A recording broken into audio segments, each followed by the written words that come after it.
Йод сеткасы. Пайдасы мен әсері. Кез келген үйдегі дәрі қорапшасында йод болатыны анық, бірақ көп адам оны жарақат алған жағдайда ғана қолданады. Ал йод тамшыларының бұдан басқа да көмегі көп, қолдану аясы кең. Тыныс алу жолдарының аурулары. Йод ерітіндісін қолдану суықтап аурулардың жиі қайталана беруінен құтқара алады. Оның бастапқы белгілері кезінде мазасыздануды едәуір жеңілдетеді және қалпына келтіруді, сауығуды тездетеді. Ол үшін мұрын бітіп су аға бастаған алғашқы сәттерде мұрын айналасына жұқалау етіп йод жағып қойыңыз. Құрғақ жөтел. Одан тезірек құтылу үшін йод торын тамақ тұсы мен кеуденің жоғарғы тұсына жасайды. Оны абайлап, жұқалап етіп жағу керек. Күн сайын табан мен өкшеге жұқалап жағып қойса болады. Әсері жақсы. Варикоз. Тамырлардың варикозды кеңею кезінде йод торын түнде аяқтың проблемалы аймақтарына қолдануға болады. Процедураны аптасына 2 реттен ғана жасаңыз. Оны жұқалап жағу керек. Емдеу курсы 60 күнді алады. Бұл жағдайда йодтың терапиялық әсері ісінудің азаюымен және аяқтың сыртқы көрінісін едәуір жақсартуымен белгілі болады. Аяқтың шаршауы мен адырсынуы да төмендеуі байқалады. Көгеру және жарақат. Йод торы гематомалардан тезірек арылуға көмектеседі.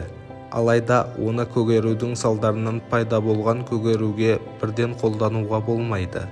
Өйткені мұндай зақым ісінумен бірге жүреді. Ал йод ісінудің тез басылуына кедергі келтіруі мүмкін. Сондықтан зардап шеккен аймаққа алдымен суық компрессор жасау керек. Ал йодпен емдеу 1 күннен кейін басталады. Егер инфекция орнында көгеру пайда болса, йод торын сол заматта қолдануға болады. Буын мен арқадағы ауырсыну.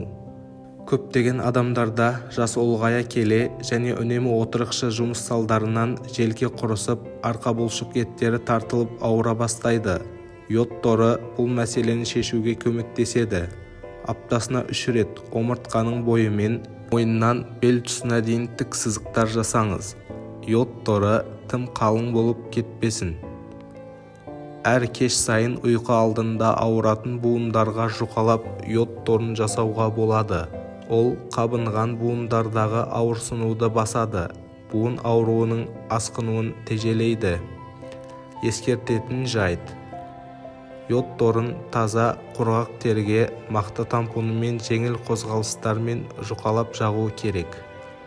Сызықтар арақашықтығы кемінде 1 см болғаны дұрыс. Тым жақын болып кетпесін.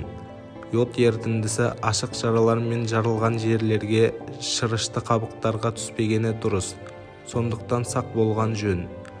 Торды жүрек пен қалқанша безі маңына үстіне жағуға болмайды.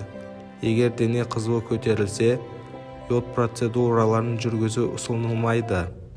Бұл әдісті 3 жасқа дейінгі балаларға қолдануға болмайды.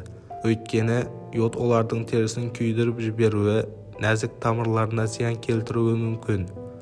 Ал ересек балаларға қолданбас бұрын йодқа төзімділік сынағын өткізу керек. Ол үшін білектің ішкі жағына азғана йодты жағып көріңіз. Егер 20-30 минут ішінде жағымсыз реакциялар болмаса, қызару, қызу, ашыту, бөртпе және тағы басқа белгілер. Онда қорықпай йодпен сурет сала беріңіз. Ем болсын.